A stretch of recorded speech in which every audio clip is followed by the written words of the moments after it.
Shalom Kak Elia. Ya, Shalom, silakan.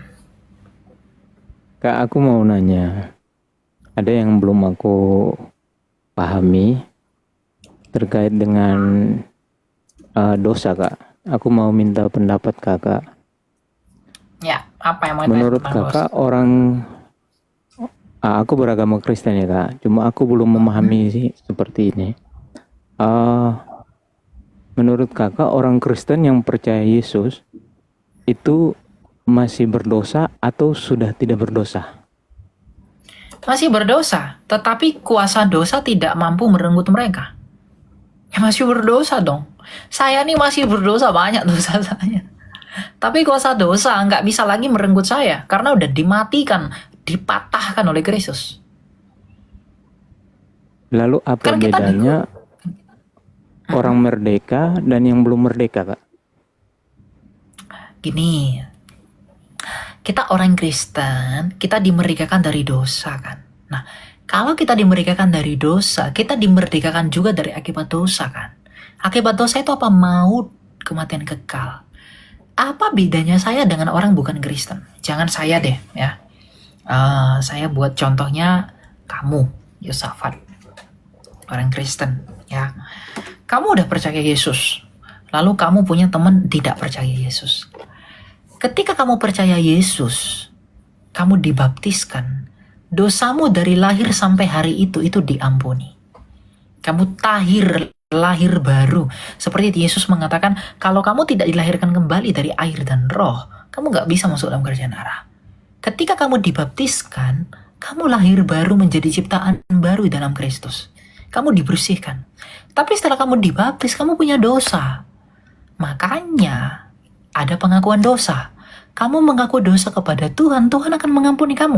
1 Yohanes 1 ayat 9 ya. 1 Yohanes 1 ayatnya yang ke-9 ya. Ayat 8 ya, dari 8. Jika kita berkata bahwa kita tidak berdosa, ini Rasul Yohanes loh yang ngomong. Jika kita berkata bahwa kita tidak berdosa, kita menipu diri kita sendiri. Dan kebenaran tidak ada dalam kita. Jika kita mengaku dosa kita, Ia setia dan adil sehingga Ia akan mengampuni segala dosa kita dan menyucikan kita dari segala kejahatan. Jika kita berkata bahwa kita tidak pernah berbuat dosa, kita membuat Dia menjadi pendusta dan firman-Nya tidak ada di dalam kita. Jadi setelah baptisan, ketika kita berdosa, kita perlu meminta ampun kepada Tuhan untuk mengampuni dosa kita. Makanya setiap hari kita itu harus minta ampun sama Tuhan. Tuhan kasihani aku, ampuni dosa dan kesalahanku. Tolong aku untuk bisa melakukan yang baik. Dan ketika aku mati di dalam Yesus, karena aku minta pengampunan dari Tuhan, maka dosaku itu telah diampuni oleh Tuhan. Selama aku meminta pengampunan itu. Dan ketika aku mati dalam perjuanganku ikut Tuhan, maka mungkin statusku ketika mati adalah orang berdosa. Tapi kematian kekal, iblis yang berkuasa atas dosa itu tidak bisa lagi merenggutku. Kenapa?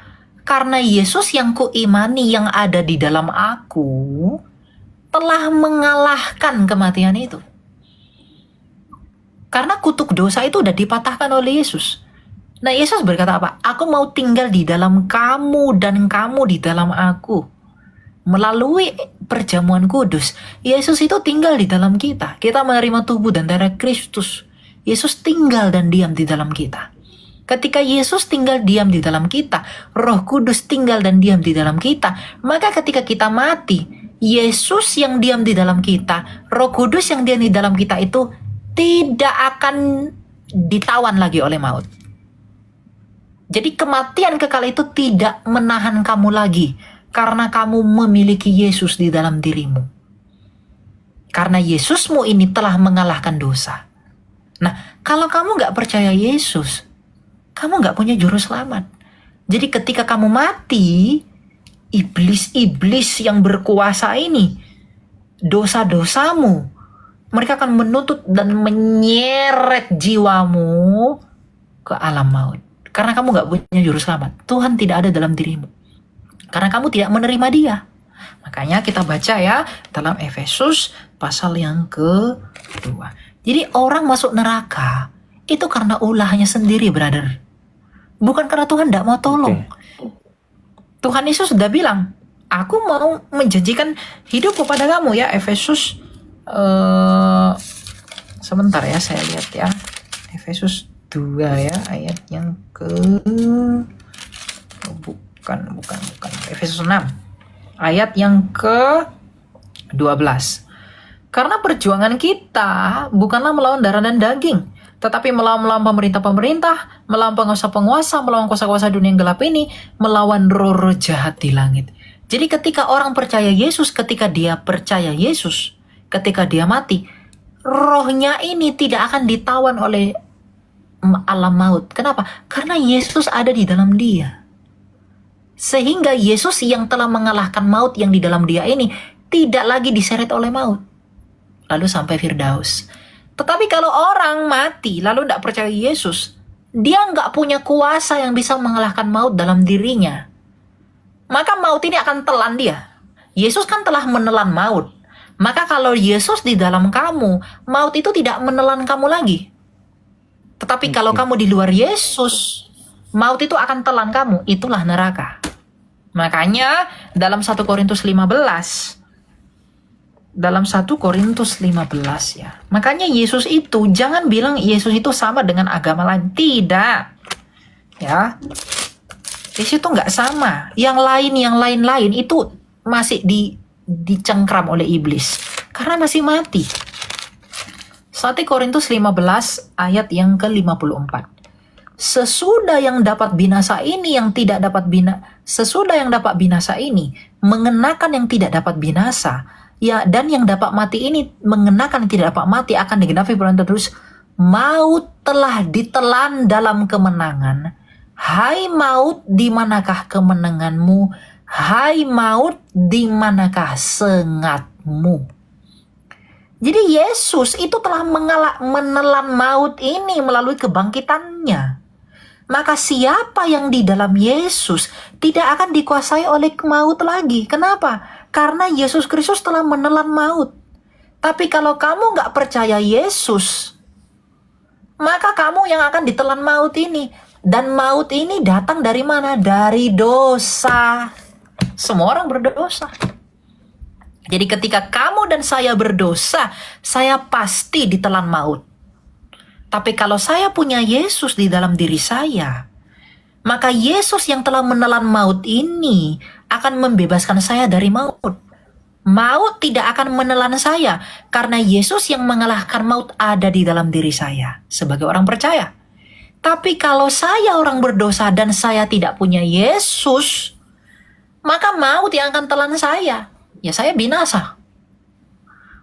Karena di dalam sejarah dunia, dari awal penciptaan hingga hari ini, yang bangkit dari mati, yang mengalahkan kematian dalam sejarah dunia, itu hanya Yesus.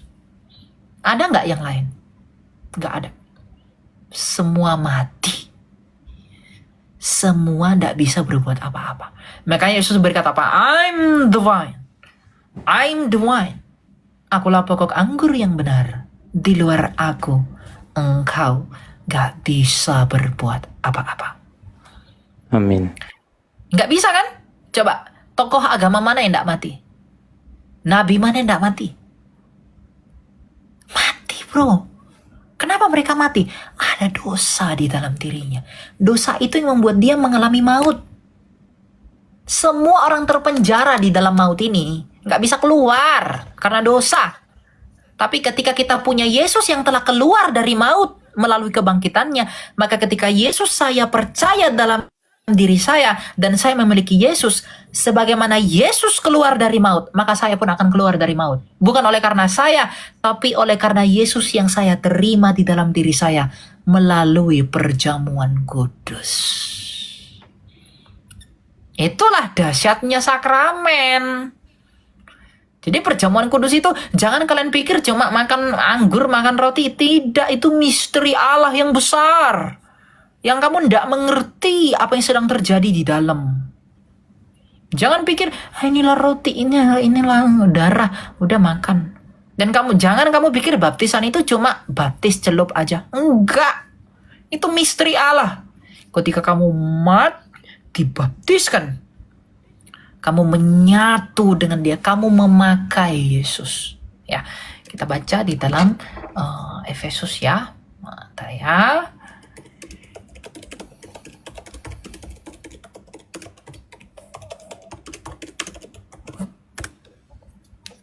Di dalam 2 Korintus, bukan 2 Korintus, 2 Korintus 5:17.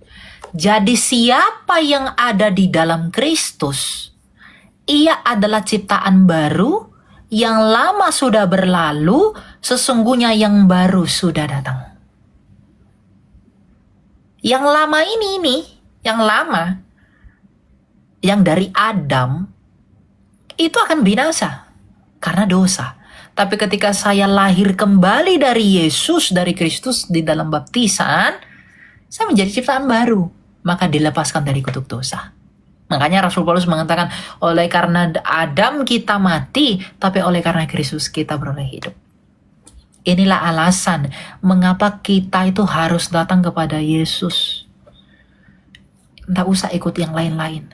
Kamu ikut yang lain-lain, kamu akan mati sebagaimana yang kamu ikuti itu telah mati. Sampai hari ini masih mati. Kamu bilang, aku tidak apa-apa lah ikut Yesus. Aku semua agama sama saja, ajarkan kebaikan. Semua agama ajarkan kebaikan. Memang semua agama ajarkan kebaikan. Tapi kebaikan manakah yang menghasilkan hidup selain Yesus? Tidak ada. Lalu untuk apa kamu berbuat baik hanya untuk mati? Emang kamu hidup untuk mati? Kalau hidup untuk mati, apakah arti hidup itu? Gak ada kan? Nah, makanya dalam khotbah saya selalu menekankan, hanya Yesuslah inti jawaban dari hidup manusia. Karena, Amin. saya tanya kamu, yang kamu cari itu apa sih? Apa yang kamu cari? Kenapa kamu kerja cari uang banyak? Kenapa orang berbisnis? Kenapa orang mencuri? Kenapa orang rela korupsi demi uang? Uang banyak itu untuk apa? Demi makanan, demi perut, demi hidup. Hidup yang dicari manusia, bro. Apapun agamamu, apapun kepercayaanmu, dari manapun kamu berasal, kamu orang Tionghoa, kamu orang Brazil, kamu orang Batak, kamu orang Indonesia, kamu orang Amerika, orang Afrika, orang Spanyol, orang Eropa, semua manusia itu berlomba-lomba cari uang demi hidup. Hidup yang paling dicari manusia. Dan yang paling ditakuti manusia itu kematian. Orang takut sekali mati. Sehingga ditemukan obat-obatan memperpanjang umur.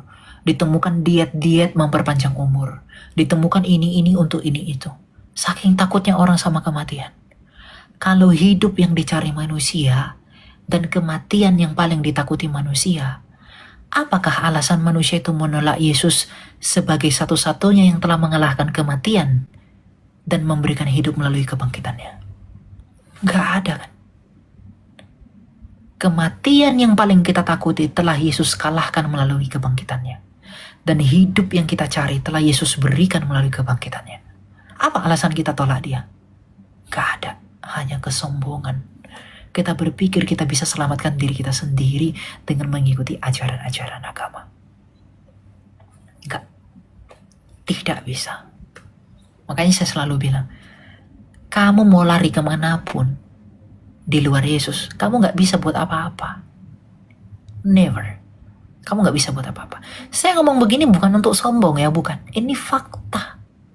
Pahit yang harus kita telan. Karena memang di luar Yesus, siapa orang yang hidup? Einstein aja orang yang pinter sekali. Apakah kepintarannya menyelamatkan dia? Kongfucu, orang yang katanya berhikmat. Apakah hikmatnya memberikan dia hidup yang dia cari? Tidak. Apakah itu melepaskan dia dari kematian yang dia takuti? Tidak. Semua orang takut mati. Kamu hari ini ada, bekerja, besok kamu masuk kantor. Itu demi uang, demi perut, demi hidupmu. Hidup yang kamu perjuangkan. Makanya ketika Yesus berkata, akulah jalan dan kebenaran dan hidup. Ketika dia mengatakan akulah jalan, dia menjadi jawaban untuk seluruh agama di dunia yang berusaha jadi jalan.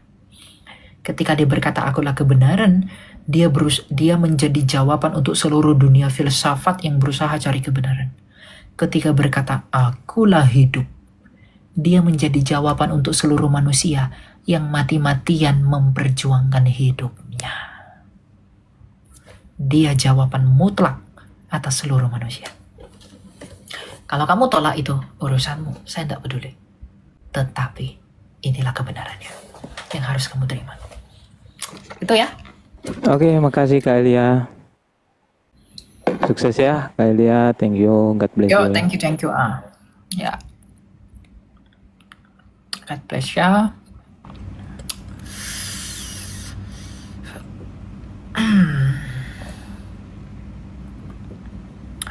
Itu ya teman-teman ya. Jadi jangan berpikir bahwa kamu bisa berbuat dari dirimu. Tidak. Silakan Jara. Malam. Halo. Selamat malam Kak Elia. Ya silakan Bu. Mau tanya apa? Selamat malam Kak Elia. Kak Elia, pertanyaan saya itu gini. Kan kalau udah nikah itu terus suaminya udah nggak mau, itu kita benar-benar pisah atau enggak sih? Kenapa? Kalau apa? Sebab dia kan udah, kalau suami saya kan, kita kan udah nikah terus dia maunya pisah, terus nikah sama perempuan lain, terus aku gimana? Ya kalau dia yang Karena dia menceraikan tuh, kamu ya nggak apa-apa. Berarti dia yang menceraikan kamu kan? iya, Ya udah dia berzina, dia berdosa. Ya kamu tetap hidup sendiri terus dengan anakmu. disuruh sama dia nikah ulang, tapi ya disuruh sama dia aku nikah lagi, tapi aku nggak mau. Jangan. Biar dia yang menikah lagi. Kalau dia menikah lagi dia berzina, dia berdosa. Gitu. Kamu tetap hidup sendiri dengan anakmu. Itu ya, 1 Korintus 7. Nanti kamu baca aturannya, ya. Ya Kak Elia, makasih. Oke, Tuhan berkati ya kamu ya. Tuhan pasti tolong. Ya Kak Elia. Anak-anakmu meskipun dia mungkin tidak punya sosok bapak dunia, tapi dia punya bapak di surga. Jadi jangan pernah minder. Menjadi janda itu jangan pernah minder. Menjadi janda, single parent adalah orang yang paling Tuhan peduliin. Di dalam Mazmur dikatakan kepada orang-orang janda dan anak yatim piatu, dia memberikan telinganya kepada teriak mereka, kepada teriak minta tolong mereka. Tuhan memberi telinganya. Jadi kamu tidak perlu minder, ya. Tuhan pasti Ya, tolong makasih Kak kamu. Elia. Ya. Tuhan berkati ya. Ya. Itu. Ya, jangan pernah minder ya jadi janda ya. Janda itu bukan aib, ya. Tuhan tuh sayang sekali dengan para janda dan anak yatim piatu, ya.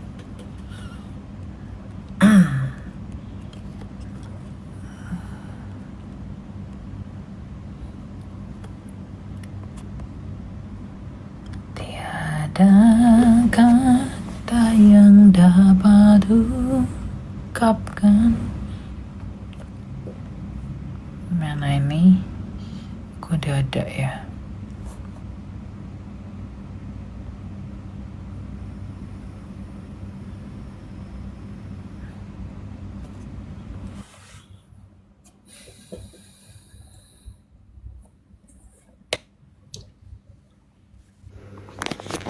Silakan Joyce, malam. Selamat malam Kak. Ya silakan, mau tanya apa?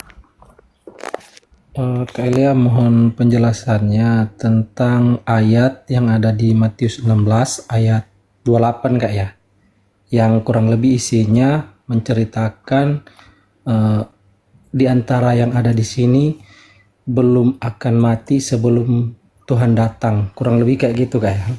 Agak lupa-lupa juga saya. Mohon penjelasannya Kak. Matius 16 ayat 28 itu maksudnya itu si Yohanes. Karena Iya, betul. Yohanes itu diberi penglihatan di pulau Patmos kan. Ketika Yohanes digoreng di minyak Yohanes digoreng di minyak panas, dia nggak diizinkan Tuhan mati dulu, tapi diasingkan ke pulau Patmos untuk diberi penglihatan Tuhan Yesus datang kedua kali. Jadi yang dimaksud dalam Matius 16 ayat 28 ini adalah Yohanes sendiri. Gitu. Jadi ada yang tidak mati sebelum Yesus datang yang kedua kali sebagai raja, itu maksudnya Yohanes. Yohanes murid Kristus gitu. Ya?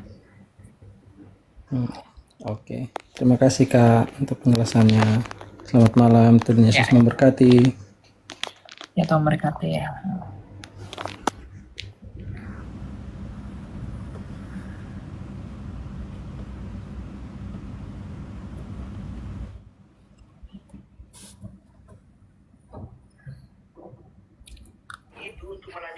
Silakan halo Yu.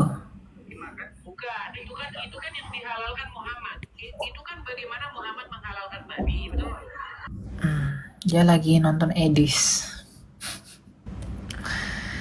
Lagi nonton Edis, teman-teman. Kalau lagi nonton Edis, ke Edis aja dulu.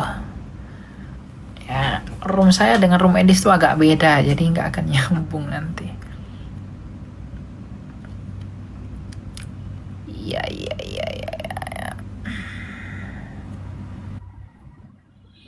Tiada kata yang dapat Nur Betty, selamat malam.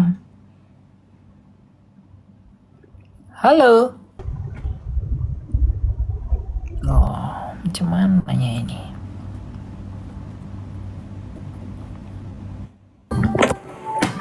Silakan, dance. Waduh, kok berisik sekali situ Halo.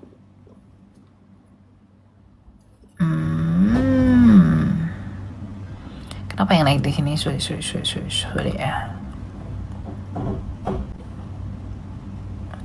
When I come to this world. Bergabung. Hei, kaget dia bergabung. Hei.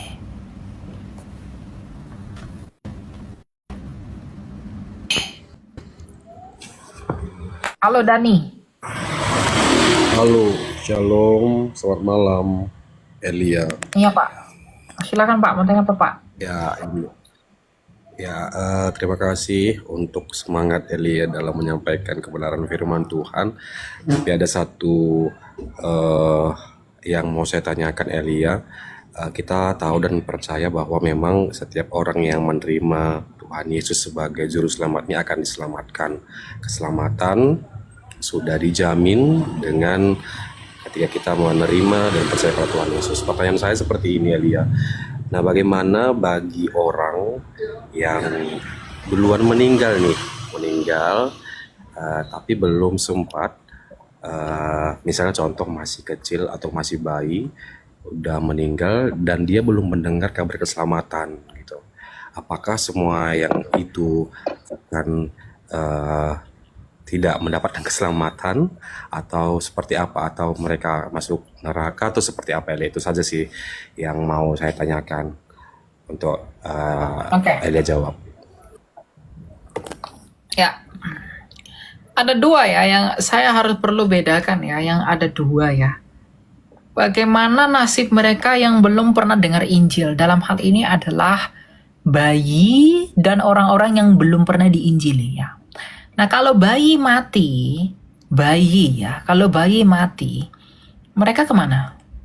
Mereka tetap ke Firdaus. Kenapa? Karena memang mereka lahir dengan natur dosa, tapi mereka belum membuahkan dosa itu. Nah, Rasul Yakobus mengatakan, keinginan yang menimbulkan dosa dan dosa yang matang itulah yang melahirkan maut. Nah, bayi itu, dia punya natur dosa, tetapi dia belum melakukan perbuatan dosa. Sehingga perbuatan dosa itu tidak melahirkan maut. Jadi ketika bayi mati, misalnya dalam kandungan atau baru lahir mati, bayi mati, dia itu tidak akan ke neraka. Dia itu tetap Tuhan selamatkan. Karena apa? Di dalam rahmat Tuhan, Tuhan membawa anak-anak itu ke Firdaus. Karena meskipun anak-anak itu punya natur dosa, tetapi dia tidak melakukan perbuatan dosa dari natur itu. Sehingga natur itu tidak dibuahi. Karena tidak dibuahi maka dia tidak matang. Dan ketika dia tidak matang, dia tidak melahirkan maut. Nah, Rasul Yakobus mengatakan apa? Bahwa dosa yang dibuahi itu, dan apabila buahnya telah matang, itulah yang melahirkan maut. Nah, bayi itu belum bisa melakukan perbuatan dosa. Jadi dia akan tetap selamat. Lalu bagaimana dengan orang yang belum pernah mendengarkan Injil? Misalnya di pedalaman, di Papua atau di hutan-hutan, belum pernah dengar Injil. Nah, dalam hal ini Rasul Paulus itu memberikan argumentasinya tentu di dalam pertolongan dari Roh Kudus ya. Dia memberi petunjuk dalam Roma pasal kedua ayat 14 sampai 16 ya. Kita baca ya. Sebab apabila bangsa-bangsa lain yang tidak memiliki hukum Taurat oleh dorongan diri sendiri melakukan apa yang dituntut hukum Taurat, maka mereka menjadi hukum Taurat bagi diri mereka sendiri, walaupun mereka tidak memiliki hukum Taurat. Dengan itu mereka menunjukkan bahwa isi hukum Taurat ada tertulis di dalam hati mereka. Dan hati nurani mereka turut bersaksi dan pikiran mereka saling menuduh atau saling membela. Hal itu akan tampak pada hari bila mana Allah melalui Kristus Yesus akan menghakimi segala sesuatu yang tersembunyi dalam hati manusia sesuai dengan Injil yang kuberitakan. Artinya apa? Meskipun orang belum pernah dengar Injil, tapi dia punya hati nurani di dalam hatinya.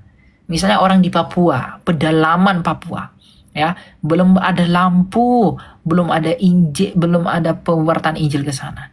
Tapi meskipun mereka di pedalaman, suku-suku pedalaman itu, mereka punya hukum di dalam nurani mereka. Makanya mereka bisa saling perang, bisa saling berkelompok, bisa saling membela, dan melakukan tindakan mereka. Semua yang mereka lakukan, itu mereka lakukan berdasarkan hukum, berdasarkan pengertian, berdasarkan kebenaran yang ada di dalam hati nurani mereka sendiri. Nah, nanti di hari pengadilan yang menakutkan itu, Tuhan Yesus akan mengadili orang-orang itu berdasarkan hati nurani mereka itu. Jadi, kalau mereka melakukan sesuatu yang bertentangan dengan hati nurani mereka, maka Tuhan Yesus akan mempersalahkan mereka menurut nurani mereka sendiri. Tapi kalau mereka menuntut apa yang benar menurut hati nurani mereka, maka Tuhan akan memandang mereka benar dari hukum mereka itu sendiri. Tapi masalah selamat atau tidak selamat, kita tidak tahu. Hanya Tuhan Yesus yang kelak punya hak untuk itu. Yang saya omongin ini bukan tentang keselamatan mereka, tapi tentang penghakiman mereka. Kalau kita dihakimi jelas dengan Injil kan? Tapi kalau mereka dihakimi dasarnya apa? Dasar penghakiman bagi orang yang belum dengar Injil adalah hati nurani. Tapi masalah selamat atau tidak selamat itu haknya Tuhan nanti. Dia mau selamat atau tidak selamat itu haknya Allah. Bukan haknya kita. Jadi saya nggak bisa katakan dia diselamatkan, dia tidak diselamatkan. Nah, makanya kita perlu menginjili mereka. Menginjili mereka untuk diselamatkan.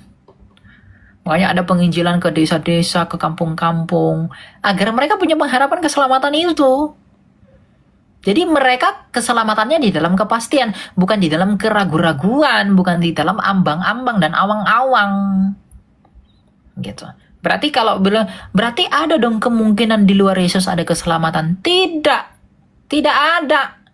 Karena orang di pedalaman itu pun ketika mati, selamat atau tidak selamatnya pun dia tergantung Yesus sebagai hakim agung kan. Jadi kalau orang bilang, ada nggak selamat? Berarti ada dong kemungkinan selamat di luar Yesus. Nggak ada. Karena harus melalui Yesus semua dulu.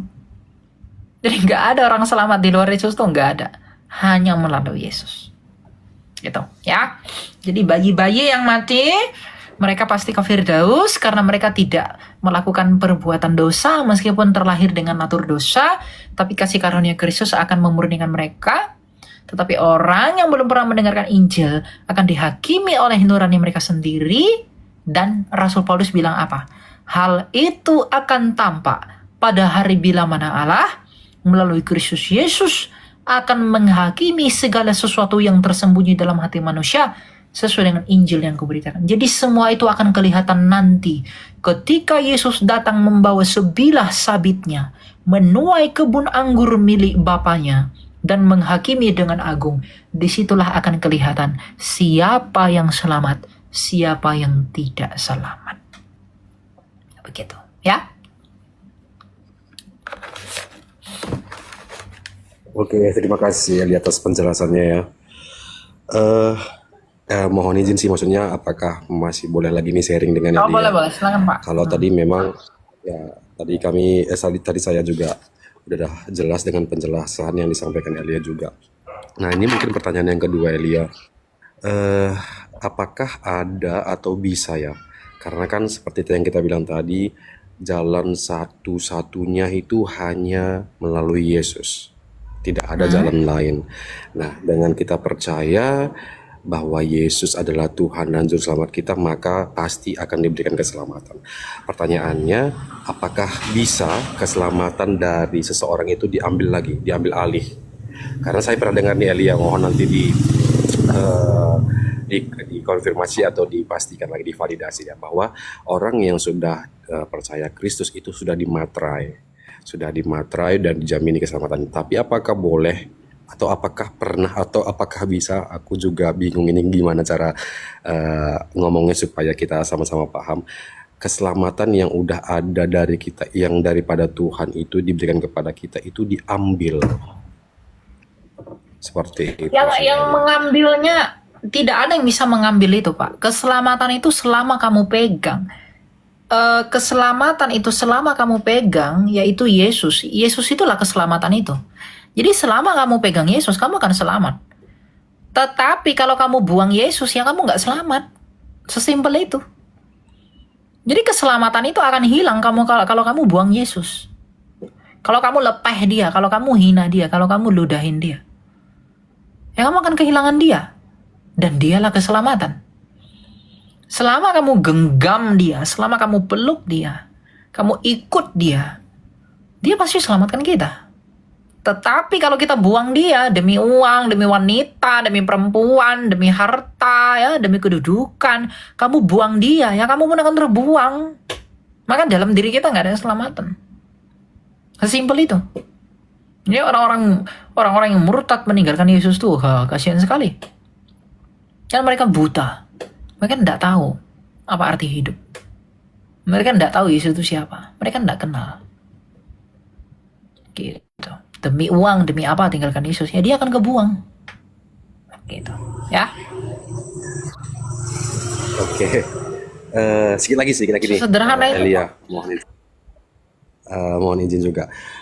Kalau meninggalkan Yesus atau murtad ataupun dia meninggalkan Yesus karena harta atau wanita, sih tidak seperti itu gitu, tidak sejauh itu. Tapi dia memang percaya bahwa Yesus adalah jalan keselamatan. Tapi sikap hidup sehari-harinya dia tidak mencerminkan bagaimana dia orang yang percaya gitu. Tapi bukan dia sampai memurtad, pindah agama misalnya, atau dia demi jabatan atau demi wanita meninggalkan Tuhan Yesus, tidak. Tapi sikap sehari-hari dari hal-hal yang sederhana, pola pikir, kebiasaan gitu kan, dia maaf kata tidak mencerminkan. Ini menurut saya pribadi, saya melihat juga gitu kan. Tapi dia percaya dan dia tahu, dia mengerti gitu, tapi tidak melakukan. Kira-kira seperti itu sih Elia. Gimana tanggapannya Elia? Ya itu pendusta namanya. Bukankah dia berdusta ketika dia mengatakan Yesus adalah Tuhannya, tetapi dalam hidupnya dia tidak mencerminkan karakternya Kristus. Itu berdusta. Berarti dia membohong. Dia nggak percaya itu. Karena Rasul Yohanes mengatakan, bukankah dia itu pendusta? Iman tanpa perbuatan kan mati, kata Rasul Yakobus. Iman tanpa perbuatan mati, artinya apa? Iman yang tidak dibuktikan dengan perbuatan sejatinya tidak ada iman. Tidak selamat dia itu. Jadi kalau sebelum kenal Yesus kita jahat, lalu setelah kenal Yesus kita tetap jahat, ya nggak ada gunanya dong Yesus itu bagi hidupmu. Kamu nggak harus selamat. Karena keselamatan itu suatu proses. Mengenali diri dan membawa Kristus untuk memulihkan diri kita yang rusak ini. Karena Kristus datang itu untuk memulihkan gambar kita yang rusak. Kita yang rusak karena dosa ini, ketika kita mengenakan Kristus, kita akan semakin setiap hari akan berjuang menjadi seperti Kristus. Bukan tetap rusak. Kalau tetap rusak, tidak ada perjuangan, lalu berarti Kristus itu nggak menyelamatkan kamu, nggak berguna buat kamu. Karena arti Kristus datang ke dunia ini memulihkan gambarnya yang rusak itu di dalam kita. Ketika kita kenal Yesus, percaya Yesus, kita tidak berubah-berubah. Berarti kita ini tidak ada yang dipulihkan dari diri kita kan? Misalnya, ketika sebelum ikut Yesus dosanya 100. Baru ikut Yesus sampai mati tetap dosanya 100. Atau sebelum ikut Yesus sombong, setelah ikut Yesus tetap sombong, nggak ada berubah-berubahnya. Dengan kesombongan yang sama. Enggak, berarti dia tidak sungguh-sungguh percaya. Karena orang yang sungguh-sungguh percaya, kata Tuhan Yesus, diberikan Roh Kudus yang akan menginsafkan dan menolong dia untuk bisa berubah. Pertobatan itu tidak yang mustahil, tapi itu memang sulit. Saya kesulitan bertobat. Semua orang tuh sulit bertobat. Nggak ada orang bertobat itu gampang. Makanya kita butuh pertolongan Roh Allah. Roh Allah itulah yang menuntun kita untuk bisa bertobat. Tanpa pertolongan Roh Kudus kita nggak bisa bertobat. Nggak bisa. Makanya kalau kamu berdosa, jatuh dalam dosa 1000 kali dalam sehari, misalnya begitu, kamu datang kepada Tuhan, katakan, Tuhan, inilah aku orang berdosa. Inilah yang bisa aku lakukan. Tolong aku Tuhan, untuk bisa keluar dari dosaku. Tolong aku untuk tidak memikirkan dosa-dosaku, agar aku tidak bertarung dengan dia lagi. Ya, itu kerendahan hati. Mengakui kita ini siapa, meninggikan dia itu siapa. Nah, kalau orang nggak punya sikap hati rendah hati, tidak menyadari siapa diri ketika ikut Tuhan, sama aja. Yang penting formalitas dibaptis aja, ya udah gitu. Nggak akan selamat dia itu. Ikut Tuhan. Ya udah, cuma yang penting menikah di gereja. Yang penting dibaptis. Setelah itu hidup aja seperti dulu-dulu. Ya buat apa? Itu nggak akan selamatkan dia. Itu ya. Nanti dia sejatinya mati. Oke, terima kasih Elia untuk penjelasannya. Aku berdoa kiranya Tuhan Ya. memberkati Elia terus dalam pelayanan ini. Selamat malam. Thank you, Tuhan berkati juga. Ya, selamat malam. Oke, kita lanjut ya. Kebanyakan nyiaping. Kadrun-kadrun jangan kepanasan ya. Saya tahu Anda nggak akan selamat. Ya. Selamatkanlah dirimu ya.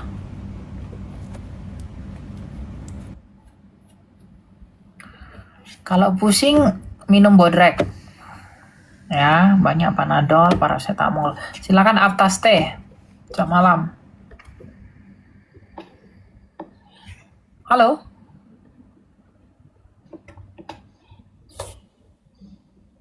Oke. Gitu ya. Jadi di bawah yang kepanasan-kepanasan ya. Tolong pakai kipas. Ademin dulu ya, ademin diri. Karena mengerikan kalau tidak dipanaskan. Aduh. Silakan Mark, selamat malam. Ya, selamat malam Kakak Elia. Selamat malam. Malam Pak, mau tanya apa Pak? Tadi sudah saya mendengarkan bahwa anak-anak itu jika meninggal banyak langsung ke Firdaus, kata Kakak Elia Mirun tadi ya. Tapi yang jadi pertanyaan saya ini, anak-anak yang meninggal itu langsung ke Firdaus itu kira-kira umur berapa itu Kak? Dari umur berapa dia? Nah itu kita nggak tahu, tergantung. Kita nggak tahu itu Pak. Tergantung kondisi nuraninya. Dia sudah memiliki kebenaran nggak dalam nuraninya. Itu. Iya ya. Kan nuraninya itu yang jadi dasar penghakiman dia. Heeh. Jadi kita sampai umur berapa kita nggak tahu itu sampai umur berapa. Iya, tapi kalau kita tahu dari kita baca dari Alkitab ya, kan yang sebagai teladan yang Tuhan Yesus waktu dia ke Bait Suci waktu itu untuk mengajar orang untuk mengajar orang Farisi, orang-orang imam di dalam Bait Suci waktu itu adalah umur 12 tahun tuh ya. Atau keberapa itu? Ya, apakah itu Enggak. contoh kira-kira sebagai teladan Bukan, Tuhan bukan. Yesus itu? Ah, Bukan. Itu bukan standar, itu nggak ada hubungan, Pak. Yesus umur 12 tahun itu dia di Bait Allah karena dia itu mengikuti yang disebut dengan bar mitzvah. Dalam tradisi orang Ibrani. Jadi nggak ada hubungannya dengan itu. Ya. Jadi iya. kita nggak tahu sampai umur berapa. Hanya Tuhan nanti yang tahu itu. Kita nggak tahu itu. Gitu. Makanya kita nggak bisa menilai, menghakimi itu nggak. Oh, berarti anak-anak itu contohnya kalau meninggal berarti tergantung dengan kedekatannya dengan Tuhan gitu ya. Seberapa jauh dia memiliki nuraninya itu. Nah, karena itu nanti standar penghakiman dia. Seberapa jauh nuraninya itu berjalan menapaki hidupnya. Gitu. Tapi kalau contohnya itu kan Kak Elian ya. Contohnya kan anak-anak ini kan memang dia sering ke gereja atau apalah kan untuk mendekat ke Tuhan, tapi karena suatu panggilan terhadap dia dengan Tuhan, tapi memang di keluarga saya juga terjadi seperti kayak gitu. Makanya anak-anak yang meninggal Makanya ini, Pak, makanya gini. iya. Makanya anak-anak itu perlu dibaptis. Yang melarang baptisan anak itu nggak ngerti Alkitab. Anak-anak itu dibaptis. Jadi anak baru lahir itu, ya memang ada yang 8 hari, ada yang 40 hari, ada yang 50 hari. Umurnya itu dibaptis. Karena baptisan itu bukan tentang pertobatan. Memang Alkitab berkata, Terus? bertobatlah, berilah dirimu dibaptis. Memang. Tetapi baptisan Yesus itu bukan tentang pertobatan saja. Baptisan Yesus yang lebih penting itu tentang apa? Kelahiran kembali. Menjadi ciptaan baru. Jadi bayi itu perlu dibaptis. Agar dia punya meterai dan rahmat Tuhan. Makanya Oh, begitu ya. saya kadang bingung ngelihat gereja. Iya, makanya saya bingung ngelihat gereja yang bayi tidak dibaptis tapi dikasih perjamuan kudus. Itu ngawur. Oh, begitu ya kayak. Tapi memang berarti baptisan itu bukan hanya sama orang dewasa yang udah mengerti dosa itu ya. Yang udah Bukan. percaya, yang udah mau bertobat. Kita baca gitu ya ayatnya ya. Kita baca Kolose 2 ya. Sebentar saya Iya. baca. Oke. Kolose 2 ayat yang ke 11 ya. Dalam dia kamu telah disunat. Bukan dengan sunat yang dilakukan oleh manusia, tetapi dengan sunat Kristus yang terdiri dari penanggalan tubuh yang berdosa. Karena dengan dia kamu dikuburkan dalam baptisan. Dan di dalam dia kamu turut dibangkitkan juga melalui kepercayaanmu kepada kerja kuasa Allah yang telah membangkitkan dia dari antara orang mati. Sunat itu dilakukan nggak buat anak kecil? Iya, dilakukan. Kalau sunat dilakukan kepada anak kecil, maka sunat perjanjian baru yaitu baptisan juga bisa dilakukan kepada anak kecil. Karena baptisan itu kelahiran kembali, tanda perjanjian.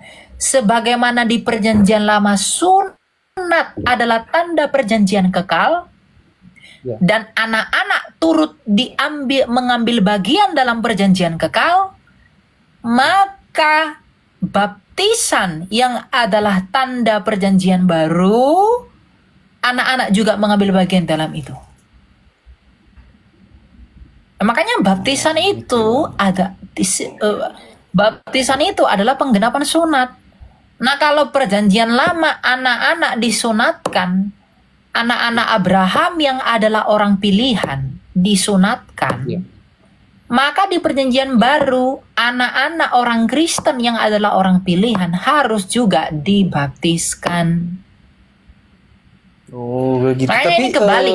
Ada gereja, dengar dulu. Ada gereja yang anaknya tidak dibaptis tapi dikasih perjamuan kudus. Itu ngawur itu. iya.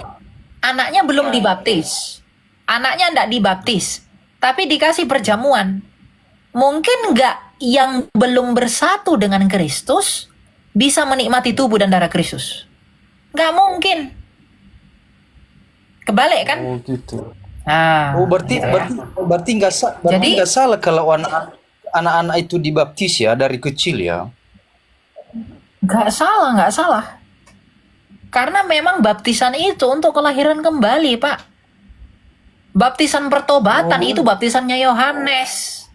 Baptisan Yesus itu baptisan kelahiran kembali dan pertobatan. Baptisan Kristen itu bukan baptisan Yohanes. Iya, makanya saya Iya, memang kadang kesel ngelihat orang yang anak-anak tidak mau dibaptis, tidak dikasih dibaptis. Ketika dia mati, anaknya mati tidak dibaptis gimana? Duh, kasihan kadang. Ya. oh begitu. Iya ya. Baru saya mengerti itu sekarang bahwa tidak salah anak-anak itu sejak kecil dibaptis. Memang di gereja kita soalnya kan pengajaran seperti kayak gitu bahwa hanya orang dewasa yang sudah dibaptis sesuai dengan yang dilakukan oleh Yohanes kayak gitu. Nah, baptisan Yesus itu Mulai bukan dari baptisan umur 12 Yohanes. tahun. Baptisan Yohanes itu baptisan pertobatan. Baptisan Yesus adalah baptisan kelahiran kembali. Baptisan Yohanes itu bukan dalam nama Bapa dan Anak dan Roh Kudus. Baptisan Yesus itu di dalam nama Bapa dan Anak dan Roh Kudus. Beda. Oh, Ya. iya ya. Berarti di surat di Kolose tadi di Kolose 2 pasal 2 ayat yang ke-11 ya, kayak. 11. Oh, begitu ya. Oh, oke lah Kak. Itu aja pertanyaan saya. Terima kasih dulu pemaparannya ya. Ya. Kita lanjut ya. Oke, Itu salam ya terima teman-teman kasih. ya. Jadi kalau Anda punya anak, saya tahu sih, kadang Anda bergereja di tempat yang tidak menerima baptisan anak. Gereja sekarang kan banyak ya, gereja yang tidak menerima baptisan anak ya. Itu saya kasihan lihatnya. Ketika anaknya itu nanti kenapa-kenapa, misalnya dia mati, ya siapa yang akan bertanggung jawab kepada anak itu? Yang bilang anak-anak belum mengerti tentang baptisan. Kamu pun ketika besar belum tentu ngerti arti baptisan.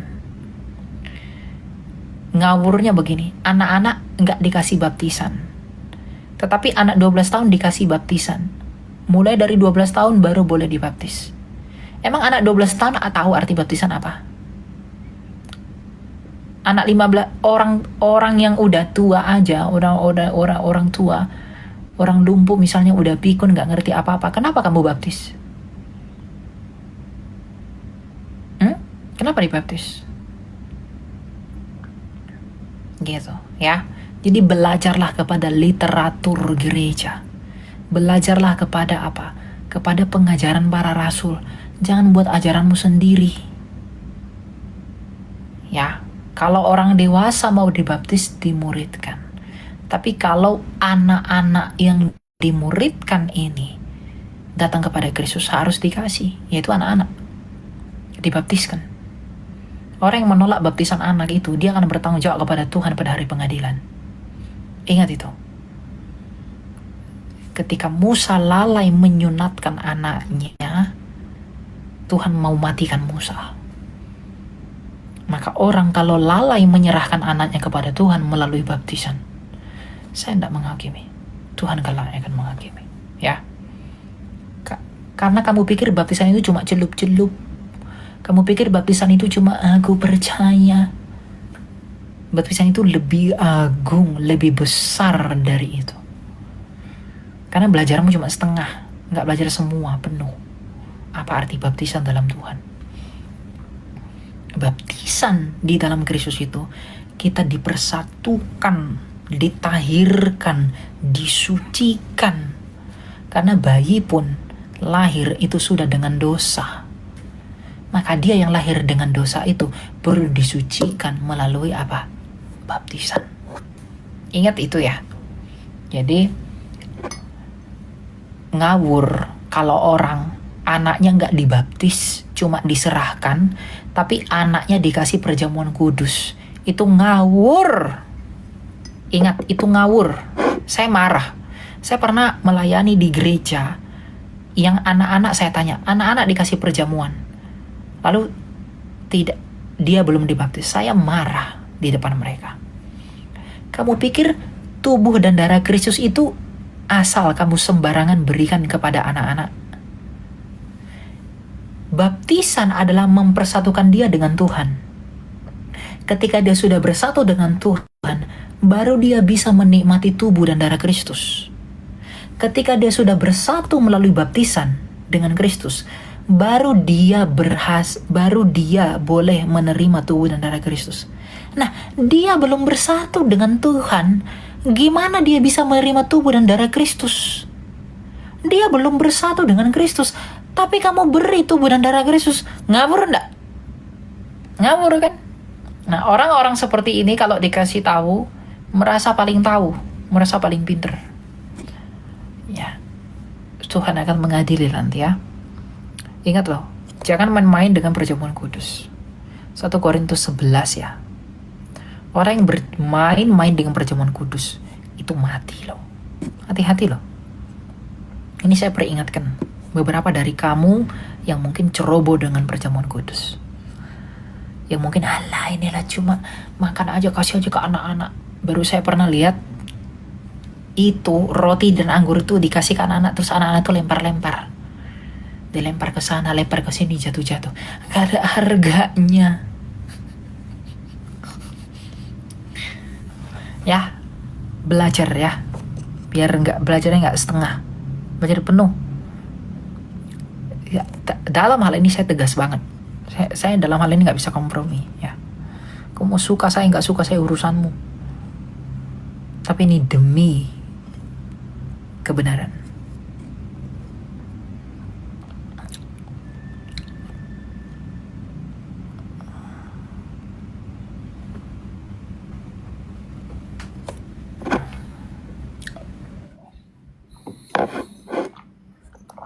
Kak, menurut Kak perjamuan kudus tiap bulan tiap bulan boleh, tiap minggu juga boleh. Yang penting ada imam aja. Silakan storyteller. Selamat malam. Halo? Gak ada ya. Ya tiap bulan juga boleh, tiap minggu juga boleh. Para bapak gereja punya banyak pendapat tentang itu ya. Yang penting perjamuan kudus itu aja. Tapi sebelum perjamuan kudus, Anda ngaku dosa dulu sama Tuhan ya. Jangan asal kamu terima aja seperti kamu menerima makanan biasa. Enggak, itu tubuh dan darah Kristus. Silakan Arek. Halo, selamat malam Nak Elia. Mau tanya, tadi saya dengar ketika bayi sudah dari kecil mati, dia langsung ke Firdaus. Nah, sedangkan kita tahu Firdaus itu kita jumpai di Alkitab ketika Yesus yang mati di kayu salib sama penjahat itu, dia ngomong, sorry ini kamu ada di Firdaus. Nah, pertanyaan saya, waktu zaman Abraham, zaman Musa, Daud, itu apakah Firdaus sudah ada? Kalau nggak ada, berarti mereka kemana kalau mati? Itu aja. Ya, Firdaus sudah ada tetapi belum dibuka. Firdaus itu sudah ada tetapi belum dibuka. Firdaus itu dibuka oleh Kristus. Surga itu dibuka oleh Kristus. Makanya Kristus itu membuka jalan bagi si penjahat itu ke Firdaus. Nah, di mana orang-orang perjanjian lama ketika mati? Di mana mereka berada? Di alam maut. Di dalam penjara. Ditawan. Kayaknya kita baca ya dalam 2 Petrus ya. 1 Petrus. Bentar ya. 1 Petrus yang ketiga ayat yang ke-18. Sebab juga Kristus telah menderita sekali untuk dosa-dosa kita. Ia yang benar untuk orang-orang yang tidak benar, supaya ia membawa kamu kepada Allah. Ia yang telah dibunuh dalam keadaannya sebagai manusia, tetapi telah dihidupkan menurut roh. Dan di dalam roh itu ia juga pergi memberitakan Injil kepada roh-roh yang di dalam penjara. Ya, yang yaitu kepada roh-roh mereka yang dahulu pada waktu Nuh tidak taat kepada Allah, ketika Allah tetap menanti dengan sabar waktu Nuh sedang mempersiapkan bahteranya, di mana hanya sedikit, yaitu 8 orang yang diselamatkan melalui air bah. Juga kamu sekarang diselamatkan oleh kiasannya, yaitu baptisan, maksudnya bukan untuk membersihkan kenajisan jasmani, melainkan untuk memohonkan hati nurani yang baik kepada Allah melalui kebangkitan Yesus Kristus yang duduk di sebelah kanan Allah setelah ia naik ke surga sesudah segala malaikat, kuasa dan kekuatan ditaklukkan kepadanya. Jadi, sebelum Yesus mati dan bangkit, di mana orang-orang mati itu menunggu? Di alam maut, mereka masih di dalam penjara. Nah, ketika Yesus ini telah mati, maka dia memasuki penjara itu. Ketika dia memasuki penjara itu, dia bertemu dengan semua orang yang di dalam penjara kematian ini. Dia bertemu dengan Adam, dia bertemu dengan Salomo, dia bertemu dengan semua orang mati. Lalu ketika dia bangkit, dia menyeret Adam, dia menyeret Salomo, dia menyeret semua orang perjanjian lama yang percaya tentang kedatangan dia. Maka dia menyeret semua umat perjanjian lama ini, dia bawa ke Firdaus. Makanya kan di dalam Injil Lukas dikatakan ketika Yesus bangkit, kuburan-kuburan juga terbuka. Nah, kuburan-kuburan terbuka itu bukan kuburan benar terbuka seperti zombie. Tapi kuburan-kuburan terbuka itu adalah orang-orang yang di dalam penjara kematian, dibangkitkan oleh Kristus secara roh untuk ditempatkan ke Firdaus. Nah, maka sekarang ketika kita mati, kita ke Firdaus. Belum ke surga. Karena ke surga itu belum ada orang ke sana selain Yesus. Kita ke Firdaus. Makanya Yesus mengantarkan penjahat di sebelahnya itu ke Firdaus. Gitu, ya. Oke. Apakah alam maut itu yang dinamakan Tartarus atau Hades itu ya? Tartarus itu disebut dengan alam maut, gua-gua gelap.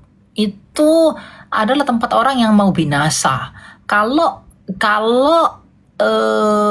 Yesus itu pergi ke Tartarus itu gua-gua gelap yang tempat yang akan mau binasa.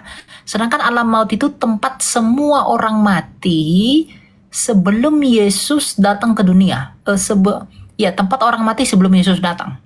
Jadi beda, Pak. Hades itu neraka. Hades itu nanti, belum sekarang. Gitu, ya. Oke, berarti Hades juga masih udah ada tapi belum dibuka. Begitu ya? Iya, dia belum terbuka. Nanti terbuka. Jadi kalau yang setelah pengadilan. Jadi kalau orang yang maksudnya orang yang mati yang nggak percaya itu akan ke alam maut itu, betul ya? Atau Tartarus? Ya, di perjanjian lama. Enggak, semua yang di perjanjian lama itu tempatnya sama. Tetapi yang Yesus bawa keluar dari alam maut itu ya hanya umat perjanjian lama yang percaya tentang kedatangan dia ke Firdaus. Nah, yang tidak percaya yaitu orang-orang yang tidak taat di zaman Nuh, ya tetap akan binasa. Itulah yang akan ke Tartarus. Terpindah dia ke Tartarus. Oh, oke, oke. Ya, terima kasih Nak Elia. Tuhan berkati ya. Terima kasih. Ya, Tuhan berkati. Thank you, Pak. Oke, Tuhan berkati ya. Oke guys, sepertinya itu dulu ya hari ini, malam ini. Thank you semua yang udah ikut. Kita ketemu lagi mungkin apa ya besok. Besok saya nggak bisa ada pelayanan. Sesi yang juga ada pemuritan ya. Tuhan berkati, kita ketemu lagi. Biarlah kiranya Tuhan menolong kita untuk semakin ikut dengan Dia dalam segala hal. Biarlah Tuhan yang menolong kita dalam segala sesuatu. Jangan pernah tinggalkan Dia. Mari kita akhiri live kita pada hari ini. Layakkan kami berdoa dengan penuh syukur. Bapa kami yang di surga, dikuduskanlah namamu, datanglah kerajaan-mu, jadilah kehendak budimu seperti surga. Berikan kami pada hari makan kami secukupnya, dan ampunilah kami akan kesalahan kami, seperti kami juga mempunyai orang bersalah kepada kami. Dan janganlah membawa kami ke dalam pencobaan, tetapi lepaskanlah kami daripada si jahat. Karena Engkau lah yang punya kerajaan dan kuasa dan kemuliaan bagi Sang Bapa dan Sang Putra dan Sang Roh Kudus, sekarang dan selalu dan selama-lamanya. Amin. Thank you teman-teman, kita ketemu lagi dalam kesempatan berikutnya. Shalom.